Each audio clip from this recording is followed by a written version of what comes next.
Radio Theater brings you Margaret O'Brien, Jose Iturbi, Jimmy Durante, and Francis Gifford in Music for Millions. Ladies and gentlemen, your producer, Mr. William Keighley.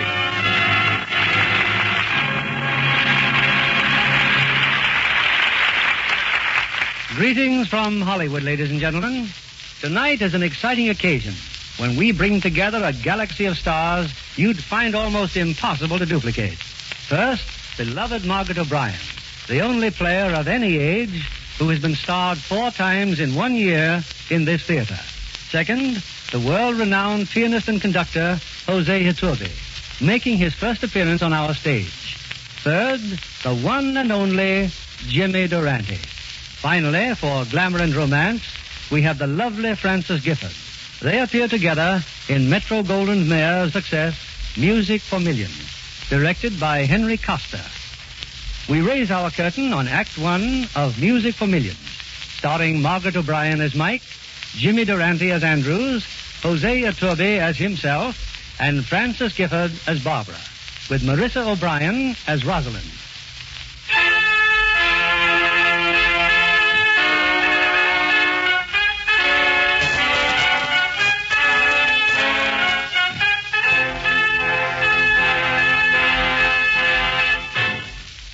In New York's Philharmonic Hall, the celebrated conductor and pianist Jose Iturbi is concluding a Tchaikovsky symphony.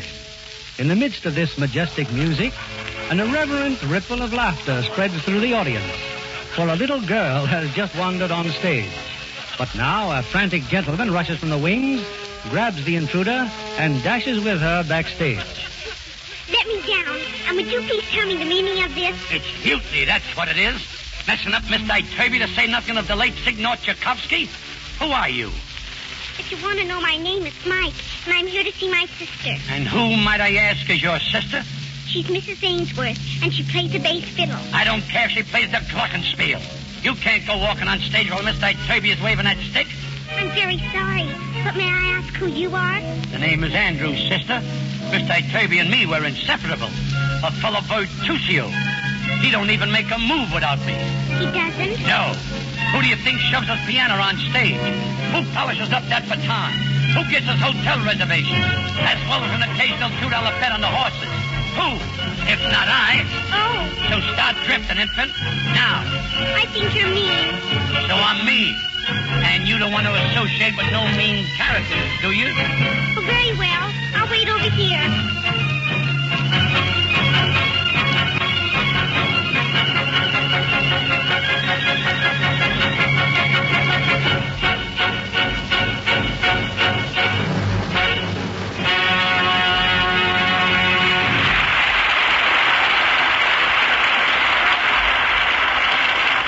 I told you to take a powder.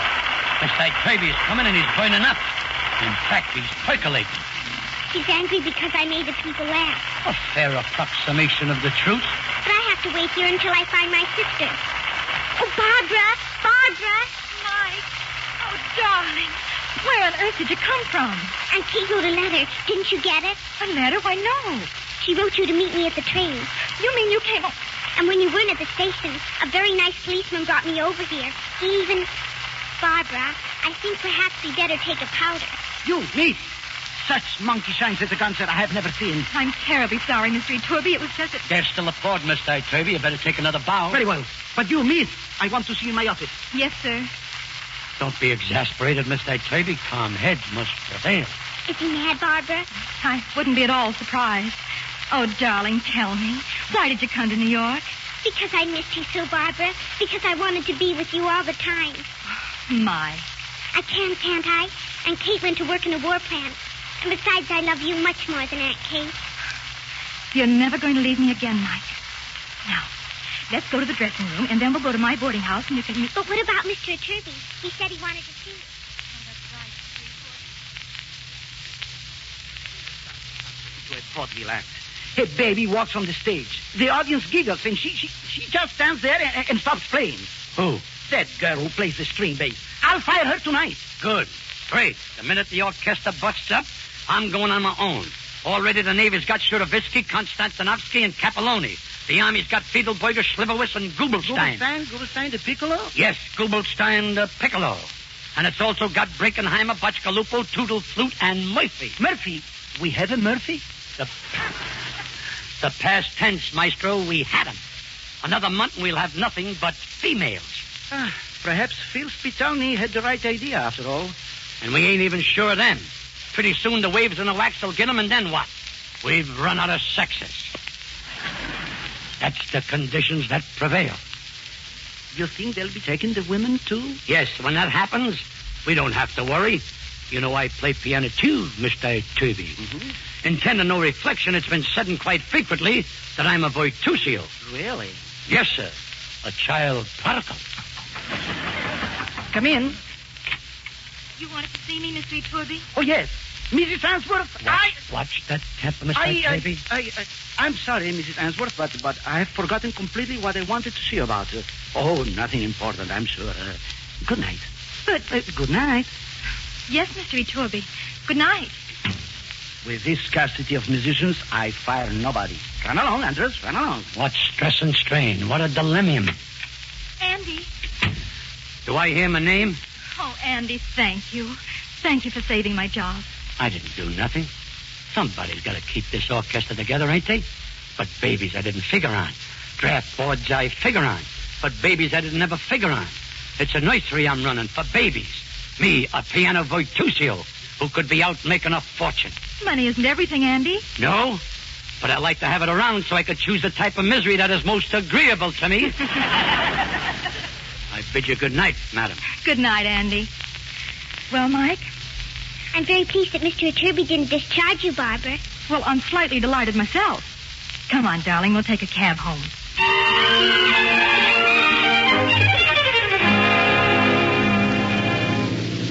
And when we get home, I'll introduce you to Jane and Rosalind. We all live together in Mrs. McGuff's boarding house. Jane and Rosalind play in the orchestra, too. Barbara, do you feel all right? I'm just tired, Mike.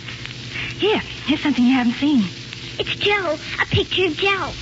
We had it taken just before he went overseas. Do you write to him every day? Every day.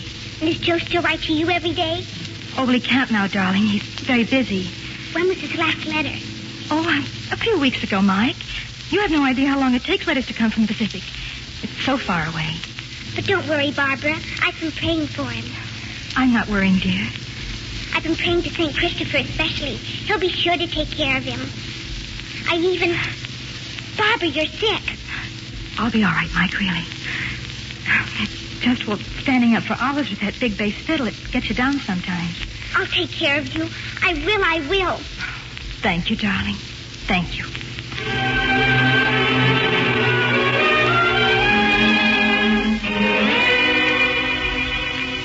Well, here she is, kids. Rosalind, Jane, this is Mike, my big sister. Hello, Mike. Hi, Mike. How do you do? Anything you want, Mike, just holler. Wait a minute. That's one thing she mustn't do. Holler. Oh, golly, that's right. Mrs. McGuff. The landlady? She doesn't like dogs or... Oh, I very seldom bark, Rosalind. She also doesn't like children. Oh. Well, all we have to do is to find a place for you to hide. Just in case. Look no further. You just said where. In case. In Barbara's bass fiddle case. Here, Mike. It's big enough to hold 3 of you. It can be nice also, can't it, Barbara? Just like Joe. Yes, darling, just like Joe. By the way, any news? No. Oh, cheer up, will you? Joe's fine. Sure, I know. Well, now, where's Mike going to sleep? With me, of course. Janie, what about the sofa in your room? Well, just the thing. We'll bring it in here. Well, maybe it would be better. We can put it over here. Now, what do you think you're going to do? Help you move the sofa? Sit down and relax. You're not touching the sofa. Why is everybody always worrying about you, Barbara? Oh, I just guess they like me, Mike. Mike? Barbara, what's the matter? Barbara! Oh, she's fainted. Jane, call the doctor. Call him right away.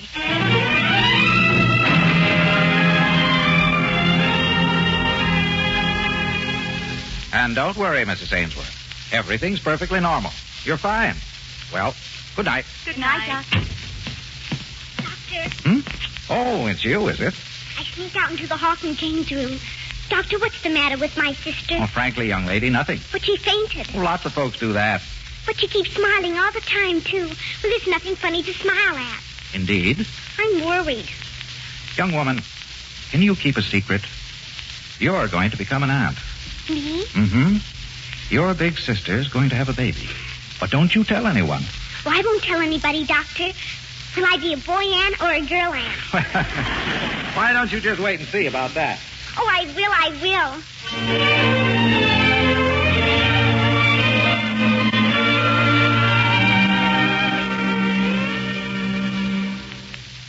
Barbara, are you still awake? Mike, I thought you were asleep long ago. Barbara, can you keep a secret? I think so. Well, don't tell anybody, but you're going to have a baby.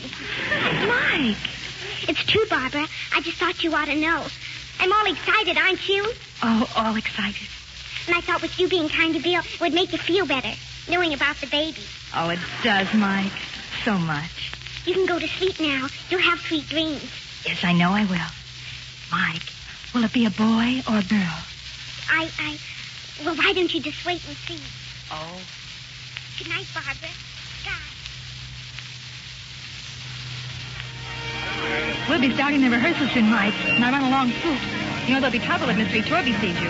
Oh, very well, Barbara. But all I do is hide. I hide at the boarding house and I hide here. Avoiding both Mrs. McCuff and Mr. Turby, that's an achievement. Oh, well, I guess I'll go to the usual place then, Barbara. But I'll be back. Thanks, darling. Usual place? Yeah, that church up the street. I think she just sits and prays. Well, things will be different when we start playing those army camps. I hope we'll... Uh-oh, here comes Andy. Another announcement. Maybe the tour's off again. Ladies and gentlemen of the aggregation and fellow artistes.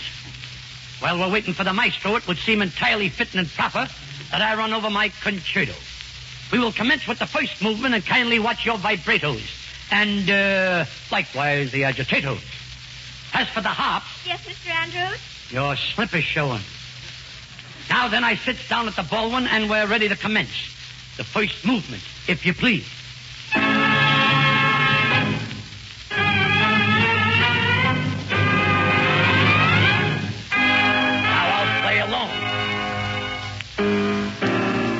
I'm sitting in my study, putting the finishing touches to my unfinished symphony. And who walks in? My butler, unannounced. He hands me my copy of the Philharmonic News, which I was eagerly awaiting. And what do I see right on the front page? A picture, a group picture, with a headline reading, Musical America selects the three greatest conductors of all time, Toscanini, Turby, and me. Who are those two guys? Mentioning me in the same breath. Why, you could have knocked me down with a filet mignon. But after due consideration, I arrived at the conclusion that there's room in this country for more than one great conductor. So, gentlemen, I bow to the inevitable. There's Toscanini, Turby, and me. We are definitely the victory. At concerts I've seen you applauding our genius. Good morning, Mr. Turby. A fine day, is it not? Good morning, Andrews. The piano, it needs tuning, Mr. Turby. It needs tuning badly. Mm-hmm. Andy, you are a virtuoso. I'm convinced. All I need is a crowd, Mr. Turby. Put an orchestra in that pit. Then let me hear that overture. Hit me with a spotlight, and when I'm finished, believe me, pandemonium unlocked bedlam which causes complete chaos. And I say that with tongue and mouth. Now, if we can settle down, please. The Greek concerto first. Please remember, when we're on tour, we shall have very little time for rehearsal. If I may be permitted an interruption, Mr. Turby. Yes, Andrews? The piano solo. I'd be very happy to oblige. You'll be busy waving that stick and... Oh. I think I can handle both, Mr. Andrews. Let me try it anyway, huh? I'm consternated. I got talent oozing from every pore. But no, he's got to play piano, too. Please now, allegro moderato.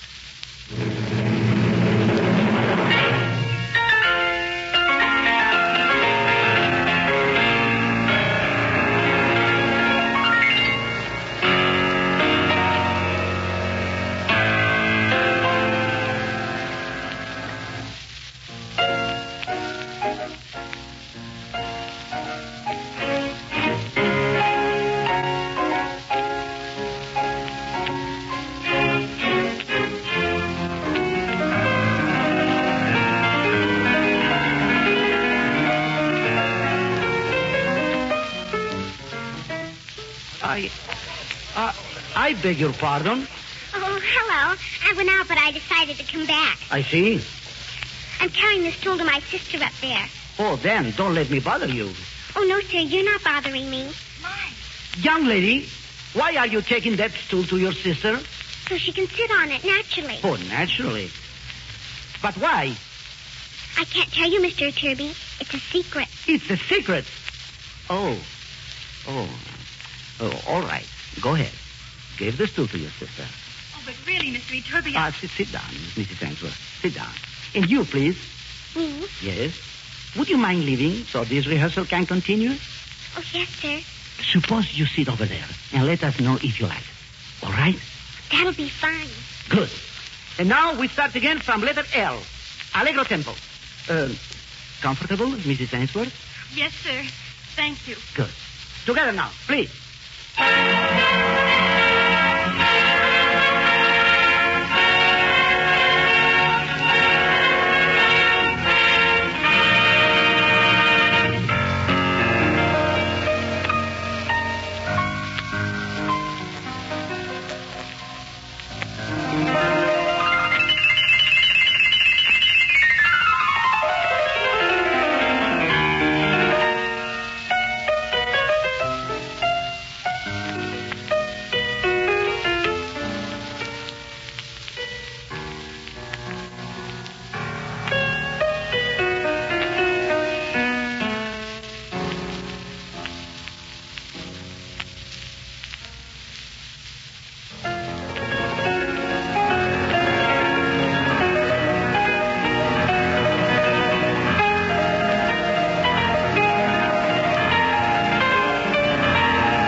Southwest 134, thank you.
Well, Mike, how was it?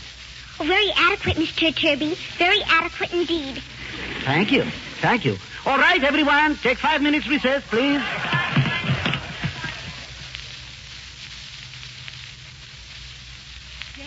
Jane, I've been looking all over for you. Look.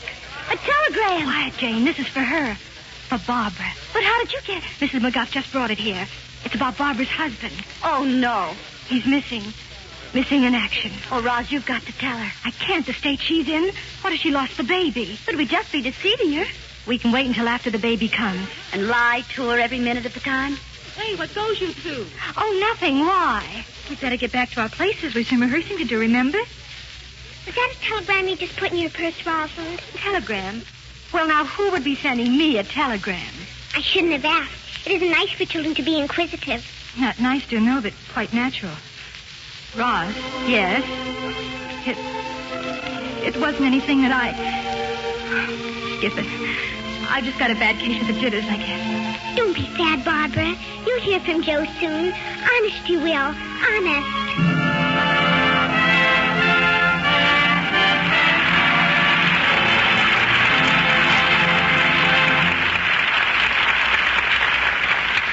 Music for Millions, starring Margaret O'Brien, Hosea Turby, Jimmy Durante, and Francis Gifford.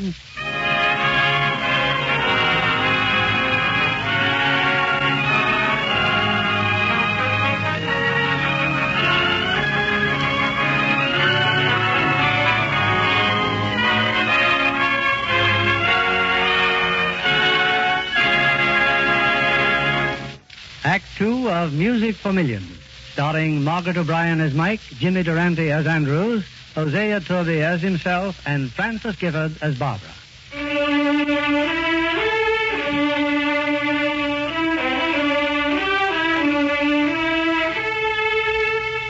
It's about a week later, and far from New York, the orchestra is now on tour of the country, entertaining at army camps. It's late at night. In her upper berth, Mike hears a muffled sobbing. She climbs quietly down to her sister below. Barbara, Oh, Mike, go back to your berth, dear, please. I couldn't sleep because I knew you were crying. Barbara, I'm not ever going to leave you. Not until Joe gets back. Joe's never coming back, never. Oh, Mike, he's never going to see his face. Oh, dear. God's going to be angry at you. He really will, Barbara. Barbara. Yes. If you just pray hard, Joe will come back. He's sure to. Just my asking isn't going to bring Joe back. Oh, Mike, I'm so lost and lonely. Why don't you tell God? That's the best thing to do. He'll understand you. Oh, Mike, what does God know of a woman's aloneness when her husband's gone and her baby's gone? Oh, no, Mike, he doesn't know. Oh, well, maybe he gets lonely, too, sometimes. Maybe he likes people to come to him. The same way you want Joe to come back to you. I haven't prayed since I don't know when. It's easy. You just say what you want. You just say, please. Aren't there some words you use? You just say, please send Joe back to me. Please send him back. You just talk to him. I'll pray, Mike. I'll pray now.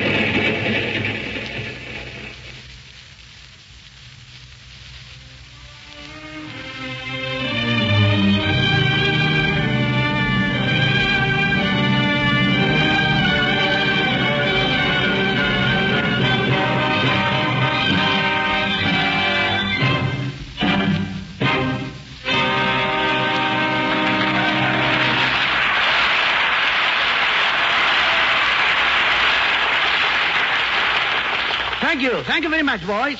Now I think you had enough serious music for one day. I understand there are refreshments.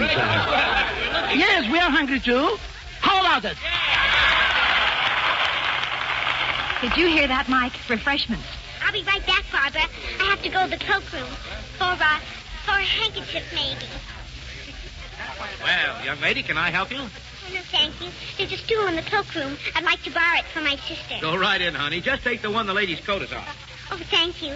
I'll take her purse and her coat and... Oh, dear, there goes her bag. Everything spilled on the floor. Mike, Oh, hello, Rosalind. what are you doing with my bag? Well, I was just trying to... Give me that telegram. Give it to me. Oh, Rosalind, are you out of your mind? Why did you push that child like that? She had my purse. She was going through my things. I wasn't. It fell on the floor and everything spilled out. I couldn't help it. Oh, Mike, I'm terribly sorry. Can you forgive me? Well, I always try to forgive everybody. Thank you. Barbara. Oh, forget it, Ross. It just sort of bowled me over for a minute.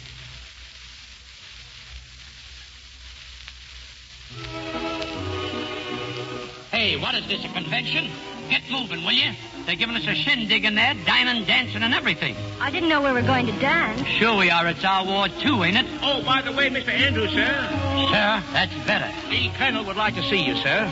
Me? Oh, yes. He wants to thank you for your part in making this a very successful day. Hey, I didn't do nothing. I ain't nobody. We know who you are, sir, and we're not going to forget it.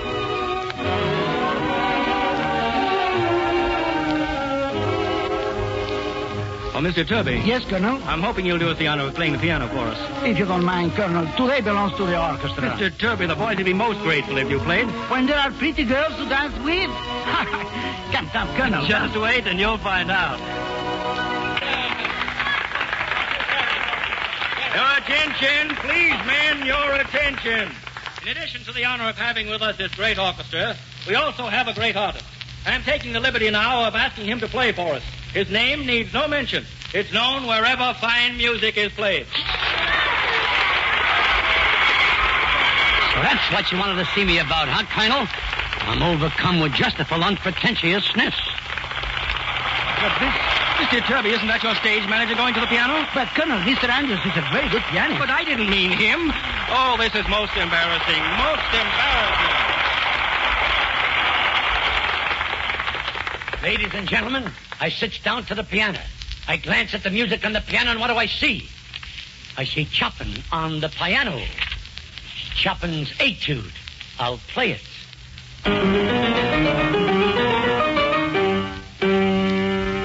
Just as I thought, a misprint.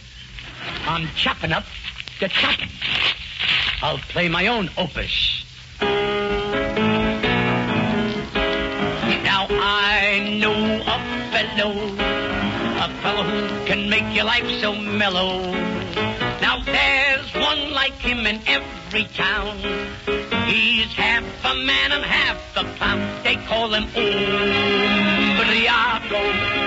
Could be mayor of New York or of Chicago. Umbriago. Razors came from Portland, Maine to San Diego. When you worry, better send for Umbriago in a hurry. He's got lots of time. That's all he spends his time. He never spends a dime. So, when you feel low, better send for my friend Umbriago. Umbriago could be mayor of New York or of Chicago. Umbriago. You know, the other night, I went and visited Umbriago on the farm. When I got there, I actually saw him milking a cow upside down. So I said, Umbriago, what's the idea of milking a cow upside down? He said, why not? I want the cream to come out on top. And so, when you feel low, better send for my friend Umbriago.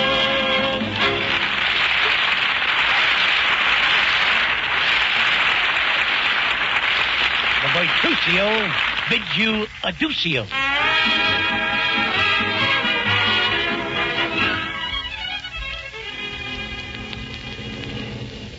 Trains, planes, army trucks, jeeps, and now a Greyhound bus. Mike asleep, Barbara?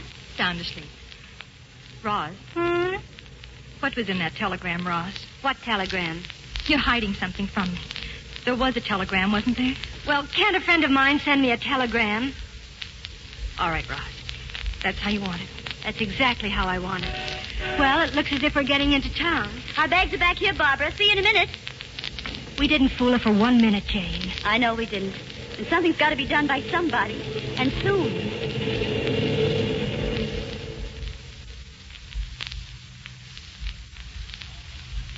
Rooms for the orchestra already, Mr. Andrews. Did you get the piano for Mr. Turby? It's in his room, sir. Thank you, clerk. We artistes have to keep ourselves in tune. You understand. Come on, girls, sign the register. Oh, Barbara. We're here, Andy. I got your twin beds on account of Mike. Oh, thanks, Andy. Now give it to me. I'll carry her upstairs. Careful, Andy. She's heavy. I got her. Thanks, Andy. You're so... I know I am. I'm beautiful. I'm just a nursemaid. That's what I am. It's too bad you're asleep, Mike. So you'd see what I'm enduring on your behalf. Elevator going up. That's us. Why don't I Turby carry you up to bed? You say something, sir? I'm confining my remarks to the woman in my arms. Mike, don't think I don't know. You and I, Turby, are chums. All I'm good for is to carry you around. Me, a portable bassinetti. Shh. Go to sleep. Never mind arguing about it. We don't have to get into no conversary about it now. Just keep sleeping. That's it. Just keep sleeping.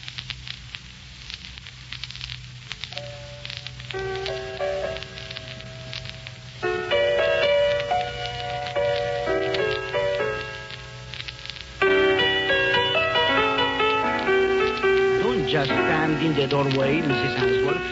Mr. Turby, I didn't think you saw me. Come here. Do you like Claire de Lune?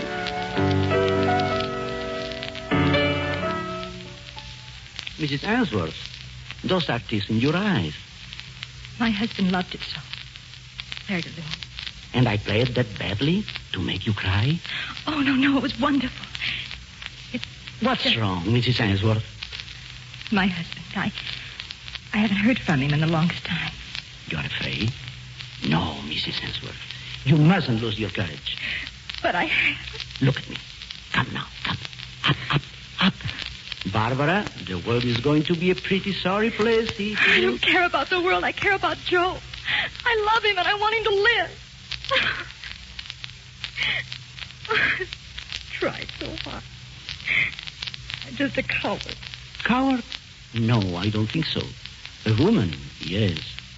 Now, sit down, please. Let me play something else for you. This music for you. Happy music. This. Look. Listen.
Oh, that was so beautiful, Mr. Iturbi. Thank you. Don't thank me. Thank Chopin. Good night. You are smiling. Good night. Andy, I guess I forgot all about you and Mike. Okay, clear down last 31 center. Contact the tower run. 246. I ain't sweet. I'm sour. I'm a sour lemon where that kid's concerned. She's disrespectable to me. She is. She and me is enemies. Enemies. And need I add, I'll be delighted when we get on that train tomorrow night for New York. Now, Andy. So I can comb her. Corner 210, 242. You hair to comb her out. Good night, Andy.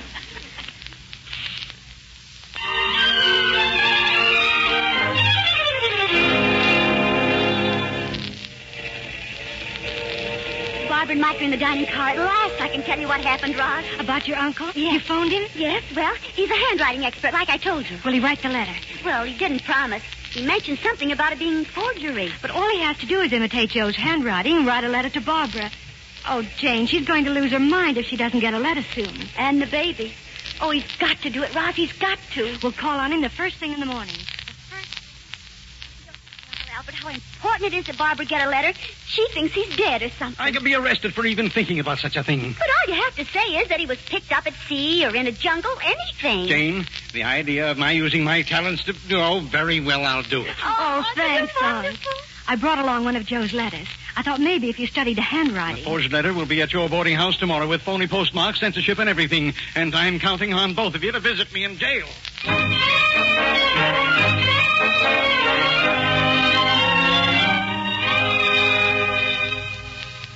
But, Mike, what's Barbara crying about? What's happened? She's crying because she's so happy. It came, Rosalind, it came. A letter from Joe. Oh, Jane, Ross. I just don't know what to say. Then just tell us what he says, Joe. Oh, he's all right. He's fine. He was lost in an island for 3 months, but he's safe now. Just listen. He said, what a laugh I had in the boys when I turned up again. I was so glad to be back. I just hugged and kissed everybody. The men, too. He just kissed everybody, even the men. Imagine it. Oh, I'm so happy. I knew the letter would come, Barbara. I knew it all the time. Oh, I know you did, darling. Now, Roz, what a pest I was about that telegram you got. Oh, forget it. Oh, I was so sure something had happened to him.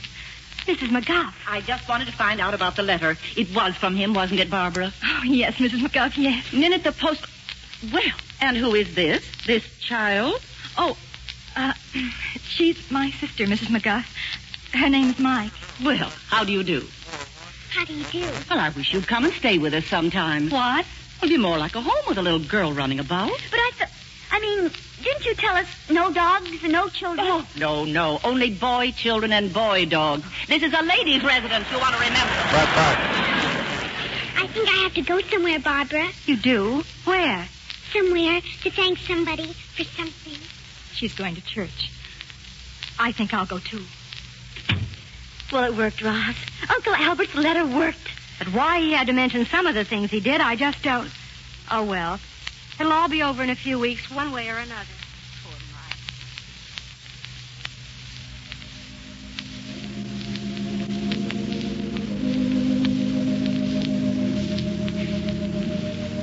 Mike. Mike. I'm praying, Barbara. I'm telling God how happy you are. Could you help me tell him too, Mike? Just say thank you. Thank you. That's all.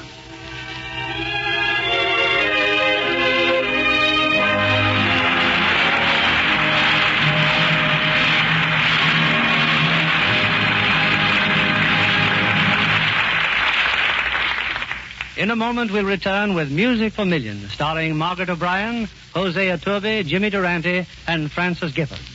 Back now to Mr. William Keighley. Act 3 of Music for Millions, starring Margaret O'Brien, Jimmy Durante, Jose Iturbe, and Francis Gifford.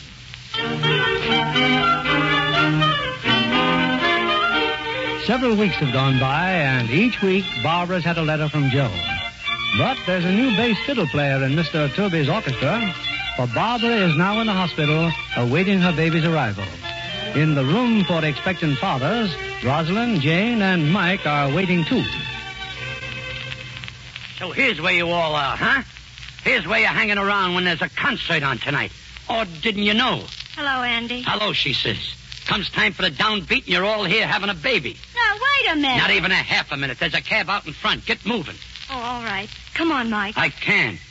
I can't. I'm not going. Well, stay here then. Come on, girls. Oh, Mike, please, you can't stay here by yourself. I'll leave word to phone if there's any news.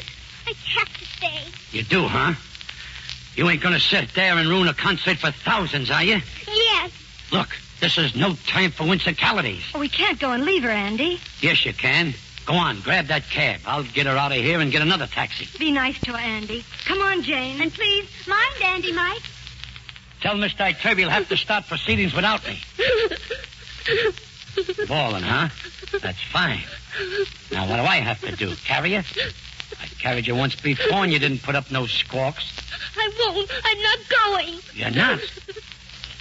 I promised my sister I'd never leave her. And I'm not going to. Never. Wait a minute. I didn't mean nothing. Oh, come on, Mike. Nothing is as bad as all that. Nothing. Yes, it is. It's worse. All right, it's worse. Just stop your bawling, please. You won't take me away. Who says anything about taking you away? I mean recently. You changed. I guess so. I knew I was a softie, but I never thought I'd fall apart completely. Well, move over, sister. We may be here for a couple of weeks. Why? You know, That there stork, he's a pretty temperamental bird. The stork? Yeah, the stork. The stork doesn't bring babies, Mr. Andrews. It don't? No, it doesn't. Only children think the stork brings babies. You should know better than that. And tell me, what does bring him? An angel. An angel? A real angel. Everybody knows that. Well, you're really grown up, ain't you? Just a real old-timer, huh?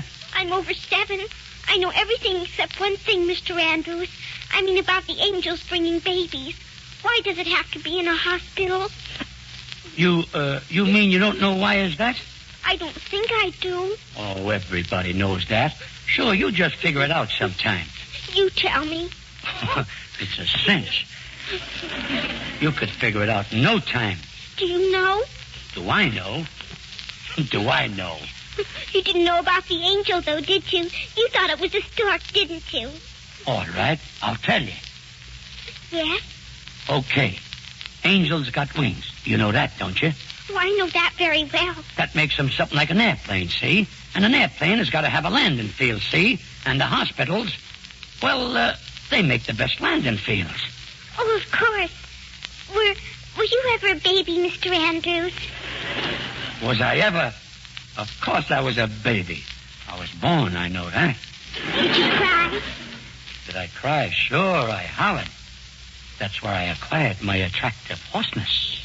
You cried because you wanted to get back to heaven. Did you know that? No. Honest? Honest. You didn't want the angel to leave you. But he left me. He certainly left me. He certainly ain't bothered with me none since. He ain't around here now. Aren't you happy sitting here with me? Oh, sure, I'm happy. Everything's Minus 3,000 going on 3/4. Just fine. I think you're hunky-dory too, Mr. Andrews. Who? Me? Yes, and I like the way you play the piano. I even like it better than the way Mr. Turby plays. No, you do? Yes, and I think you're pretty. You think now, wait a minute. I'd like to believe that, but I can't be dishonest with myself. Look at me. I'm looking. Do you see the hair that ain't there? Do you see the schnoz that is there? Do you see this macadamized complexion? Do you see what I see when I look in the mirror? I still think you're pretty. I thought that you and me was enemies. Do you know something, Mike? Know what, Mr. Andrews? You know that angel? The one that brings you in place of the stork? Yes. Well, he ain't never left you, Mike. He's right with you every minute. And I can tell you he just don't stay around with most people. He just drops that bundle and runs. But he ain't never left you. And I got an idea that he ain't never going to either. I hope your angel and my angel like each other. Yeah, Mike. Me too. Me too.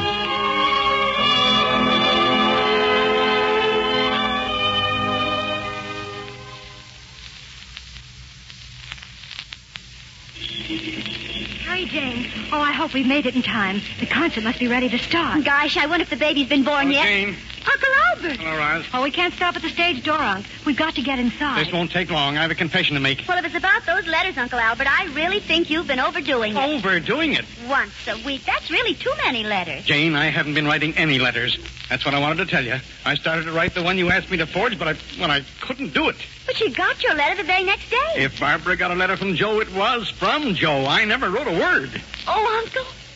Oh, that's wonderful. That means Joe's all right. He was on the island. He is safe and sound. Then you're not angry? I thought, well, rest my soul. Come on, Jane. We're going in there and we're playing tonight like we've never played before.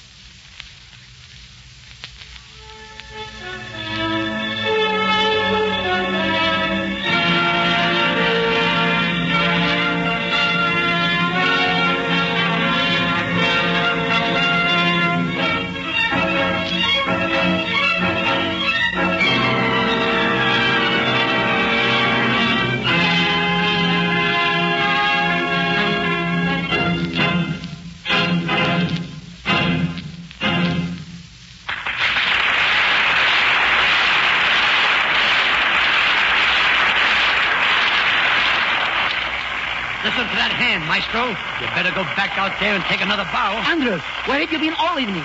Don't you know that? I'm talking about angels, Mr. Turby, at the hospital. That's right. And one of them just left a package at that hospital, Miss Turby, for Barbara Ainsworth. I'm a boy. It was a boy, Aunt. A boy? Andrews, that's wonderful. Oh, it was nothing at all. And Barbara's fine, and she told me to tell you, and I'm going to write you all about it tonight. Joe, oh, yes, the husband. Pardon the interruption, Miss Turby, but they're still clapping for you out there. Those nice paying customers. Oh, yes, excuse me.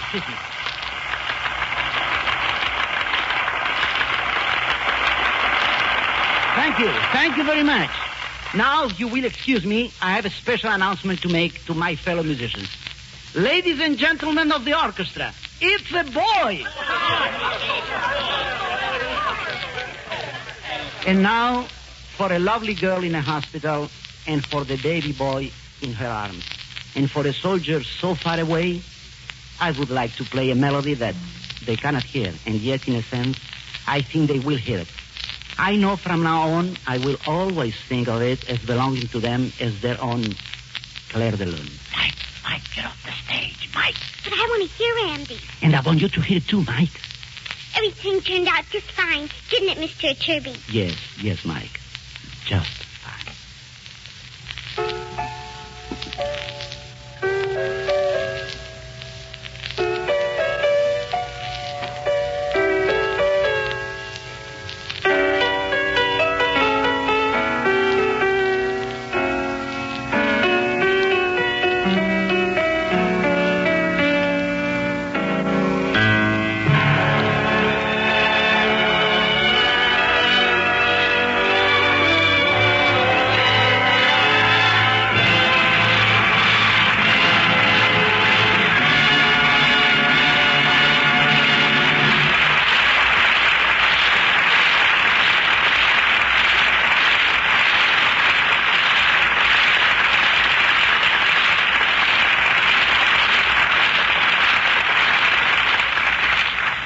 Music for Millions struck a happy note in many million hearts, I'm sure. And our thanks go to Margaret O'Brien, Hosea Turby, Jimmy Durante, and Francis Gifford. Jimmy, I'm sure our audience joins me in extending our best wishes. You've certainly done very well in show business, Mr. Durante. And that from another veteran is praise indeed. Jimmy, I remember the old days when you were teamed with Lou Clayton and Eddie Jackson at the Silver Slipper on Broadway. What did you do at the Silver Slipper, Jimmy? Tried out a couple of sock songs. What else? Mother says you were really sensational, Mr. Durante. Yes, Lou on the dance floor, Eddie with the songs, and me at the piano. A triple threat. Well, Jimmy, I understand that Metro Golden Mail is giving you an anniversary party next week in New York. They have taken over the Silver Slipper and renamed it Club Durante. How long will the party last, Jimmy? One consecutive night. Are you going to have any celebrities for dinner, Mr. Durante? That's cannibalism. Even a Durante ain't that hungry, Margaret. Actually, many of Jimmy's old friends will be there. Jimmy, I'll bet you'll see a lot of hilarity at that party. Hilarity, too? How do you like that? Everybody wants to get into the act. Well, when I heard about Jimmy's anniversary from Joe Pasternak, I wanted to be there from the very beginning. Is it going to be a surprise party, Jimmy? Surprise? Wait till they see the joint the next morning. I wish I could be there. But I have to attend an opening with Wallace Berry. And what's Berry's got? What has Berry got that I haven't got? Oh, it's just that we're in the picture together. I tried not to make a mistake on this. Margaret, think before you answer that. Good night, Bill. Good night and happy anniversary.